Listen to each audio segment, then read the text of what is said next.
Bonsoir à tout le monde. Je suis très content de marquer mes premiers débuts avec le Paris Saint-Germain. Je vous souhaite une bonne soirée. Ici, c'est Paris. L'équipe, j'espère que vous allez bien. Aujourd'hui, le quiz de la semaine après avoir fait quel est ce joueur spécial Mercato Estival 2020, quelle est cette équipe spéciale Ligue des Champions. Aujourd'hui, place au logo écusson des grands clubs européens, donc des quelques clubs qui sont présents dans la Ligue des Champions actuelle. Il y aura un vrai, un faux logo. Il faudra tout simplement deviner le vrai logo. Voilà, t'as capté. Petit exemple directement pour commencer. Ouais, cash.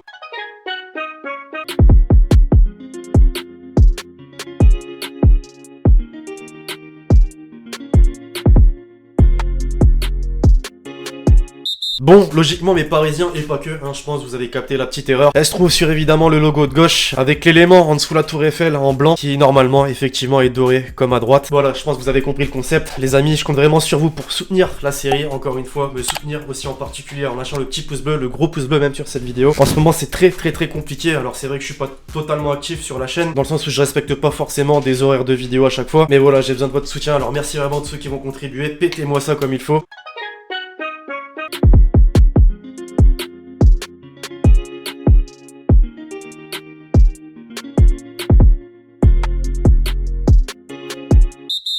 Ok, le Borussia Mönchengladbach, le club allemand le plus compliqué à prononcer réellement. Bon, celui-ci, je l'ai déjà en tête. Normalement, c'est celui de gauche. Je dis pas normalement, c'est celui de gauche. Et évidemment, ça faisait beaucoup trop de blanc. Voilà, sur le logo de droite, on capte directement qu'il y a un petit souci. Belle entrée, en tout cas, du club allemand dans la compétition avec un match nul face à l'Inter, 2 buts partout. Là, bon, cette semaine, ça devrait être un petit peu plus compliqué, quoique avec le Real cette année, on est sûr de rien. Peut-être un regain de confiance pour les Madrilènes là ce week-end avec la victoire dans le El Clasico. Et bon, là, c'est un match qui va jouer en Allemagne à Mönchengladbach, donc tout est possible. Un petit prono d'ailleurs.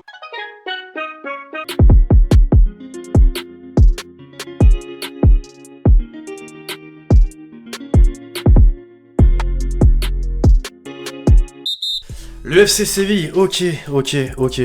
Bon là je vois direct un petit truc, c'est qu'il y a beaucoup trop de rouge d'un côté par rapport à l'autre, donc les couleurs des bandes verticales ont été inversées. Et je pense qu'à droite il est faux, donc je vais tout simplement choisir celui de gauche.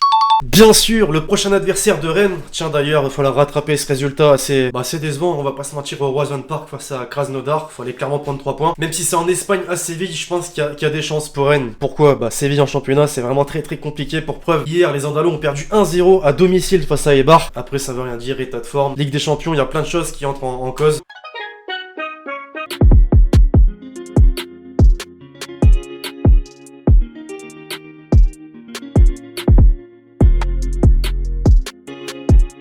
Ah ouais, alors là c'est chaud. Parce qu'on connaît tous le Bayern, le logo du Bayern. Mais dans quel sens sont les losanges au milieu en blanc et bleu? Pas facile, je veux dire les culs sont de droite. Clairement, je vous le dis, ça s'est joué à la chance. C'est effectivement le logo de droite. C'est fou, en vrai, même le logo d'un grand club européen qu'on a l'habitude de voir. On peut se tromper. Voilà, jusque-là dans la série, j'ai fait des gros sans faute. Aujourd'hui, je pense que je vais avoir plus de mal. La suite nous le dira. D'ailleurs, tiens, puisqu'on a parlé concret avec les autres clubs juste avant, le Bayern, calmez-les. 4-0 face à l'Atlético Madrid. J'ai mal au cœur en vrai pour Suarez. Faut quand même rappeler qu'il a pris 8-2 avec le Barça, 4-0 avec l'Atlético.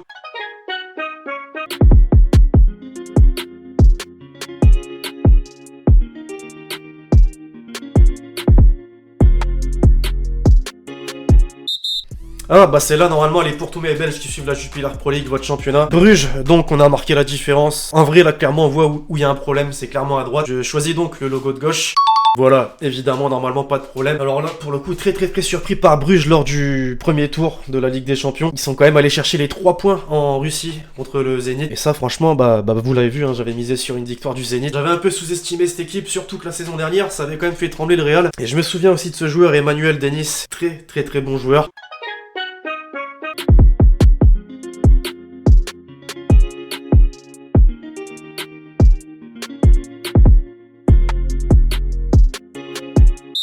Non, là, en vrai, si je me loupe, je suis une pute. Zéro van. J'ai tellement vu ce logo ces dernières années en Ligue des Champions et y a pas que moi. C'est clairement le logo de gauche et je suis sûr, quasi sûr, du moins.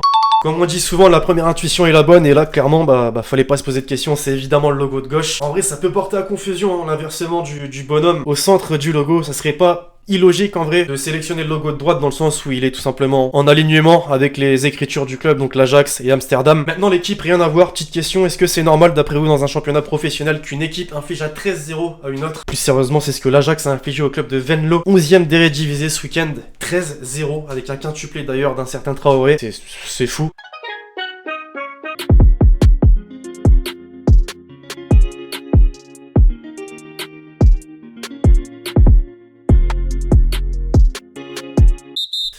Alors là...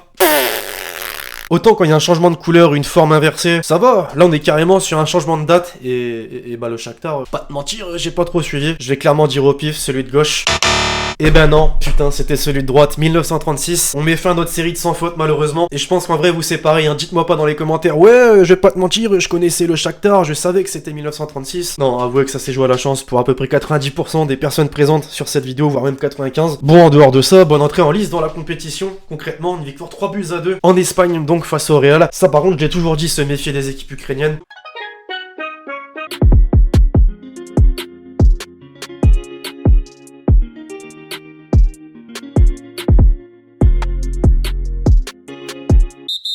Au technique, celui qui a pas suivi l'actualité de la Juve cet été, à mon avis, il peut être induit en erreur. Le club a décidé tout simplement de supprimer le Juventus au-dessus du logo, et donc c'est forcément le logo de droite avec le simple J.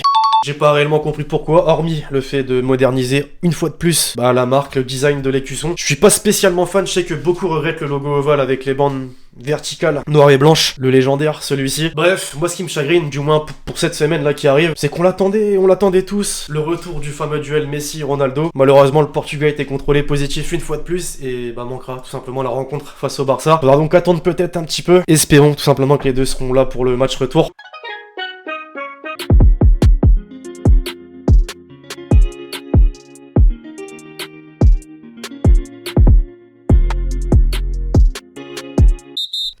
Non, je déteste, on est sur le même délire que le logo du Shakhtar Donetsk juste avant. On est sur une date qui a été modifiée, donc le dernier chiffre, 1906 ou 1907. Pas le choix, hein. On va miser sur la chance, le logo de droite, 1907. Chiche, ça m'a pas réussi une fois, ça me réussit une seconde fois. Par contre, c'est bel et bien ce logo de droite avec l'année 1907. C'est vrai qu'on le voit de plus en plus ces dernières années, c'est un club qui est en train de se développer à une vitesse incroyable. Voilà, en championnat, on l'a vu la saison dernière, la meilleure attaque européenne.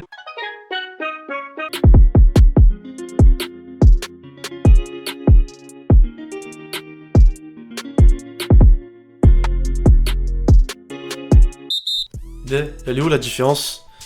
Ok, les éléments rouges sur les côtés. Non, mais là, avouez, escroquerie, c'est impossible de savoir. Encore une fois, j'ai envie de dire à l'intuition, hein, logo de droite.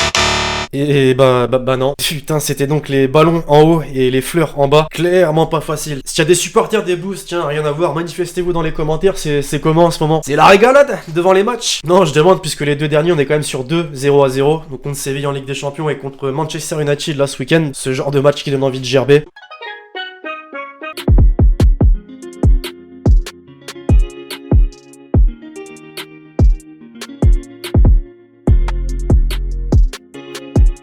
On est déjà sur le dernier logo et ce sera le Barça donc. Ok, au niveau du drapeau de la Catalogne. À gauche, c'est pas vous, ça me paraît bizarre ce rouge. Je vais plutôt choisir celui de droite.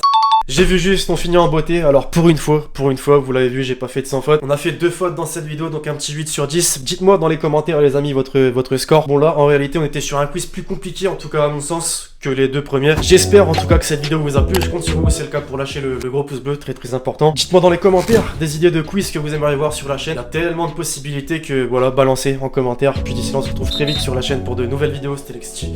Ciao ciao.